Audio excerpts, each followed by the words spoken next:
আসসালামু আলাইকুম সুপ্রিয় ভিউয়ার্স, আপনারা যারা বিভিন্ন ভাতা পেয়ে থাকেন অর্থাৎ বয়স্ক প্রতিবন্ধী ভাতা সহ যারা ভাতার জন্য ওয়েট করতেছিলেন অথবা ভাতার সংবাদের জন্য আপডেটের জন্য আপনারা কিন্তু ওয়েট করতেছিলেন, তো আপনাদের জন্য কিন্তু আজকের এই ভিডিওতে অনেক বড় সুখবর রয়েছে এবং আপনারা আপনাদের চতুর্থ কিস্তির টাকা কবে পাবেন আজকের এই ভিডিওটা সম্পূর্ণ দেখলে কিন্তু সম্পূর্ণ বিস্তারিতভাবে জানতে পারবেন।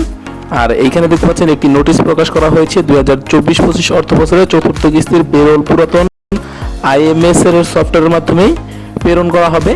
আর এই নোটিশটি প্রকাশ করা হয়েছে 23 এপ্রিল 2025, অর্থাৎ আজকেই কিন্তু এই নোটিশটা প্রকাশ করা হয়েছে। এইখানে যে দেখতে পাচ্ছেন নোটিশটি, এই নোটিশে আপনাদের জন্য কি জানিয়ে দেওয়া হয়েছে, আপনাদের টাকা কত তারিখে দেওয়া হবে সম্পূর্ণ নির্দেশনা কিন্তু আপনাদেরকে এখান থেকে বলে দিচ্ছি। এখানে বলা হয়েছে উপযুক্ত বিষয়ের প্রেক্ষিতে জানানো যাচ্ছে যে সমাজসেবা অধিদপ্তরের আওতায় পরিচালিত 11টি সামাজিক নিরাপত্তা কর্মসূচি ভাতাভোগীদের অর্থ প্রেরণের বর্তমানে আইএমএস সফটওয়্যারের মাধ্যমে সম্পূর্ণরূপে কিন্তু আপনাদের টাকাটা পাঠানো হয়। এবং এইখানে পরবর্তীতে বলা হয়েছে সিটিএম প্রকল্পের আওতায় আইএসবি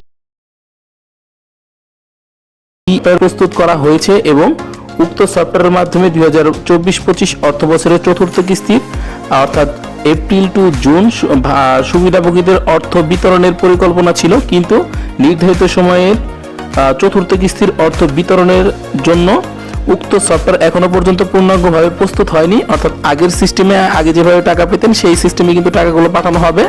আপনাদেরকে এত কিছু পড়ে শোনাচ্ছি না, কারণ যেগুলো মেইন টপিক সেগুলো শুধুমাত্র পড়ে শোনাচ্ছি, আর আপনারা হয়তো এতগুলো বুঝতেও পারবেন না এতগুলো। এবং এখানে মেইন টপিকগুলো বলতেছি আমি। বর্তমানে নতুন আইএমএস ডাটা শিফট করার জন্য পুরাতন আইএমএস সফটওয়্যারটি বন্ধ রয়েছে, অর্থাৎ চতুর্থ কিস্তির নির্ধারিত সময়ের মধ্যে পুরাতন আইএমএস এর মাধ্যমে 2024-25 অর্থ বছরের বর্ধিত সুবিধাভোগীদের নির্বাচন, হিসাব নাম্বারের পরিবর্তন, পেরোল প্রস্তুত এবং সুবিধাভোগীদের নিকট ভাতার অর্থ প্রেরণ করা প্রয়োজন। সেই জন্যই কিন্তু অর্থাৎ এমত অবস্থায় পুরাতন আইএমএস সফটওয়্যারের মাধ্যমে কিন্তু পবিত্র ঈদুল আজহার পূর্বে অর্থাৎ 2024-25 অর্থ বছরের চতুর্থ কিস্তির টাকা ভাতাভোগীদের অর্থাৎ সুবিধাভোগীদের নিকট যথাসময়ে প্রেরণ সহ প্রয়োজনীয় সহায়তা প্রদানের জন্য এখানে কিন্তু একটি নির্দেশনা প্রকাশ করা হয়েছে। আপনারা কিন্তু এটা অফিসিয়ালি একটি নির্দেশনা, এটা কিন্তু দেখতেই পারতেছেন আপনারা। অবশ্যই কিন্তু আপনারা সেই প্রেক্ষিতে বলা যায় যে আপনারা কিন্তু অবশ্যই কুরবানির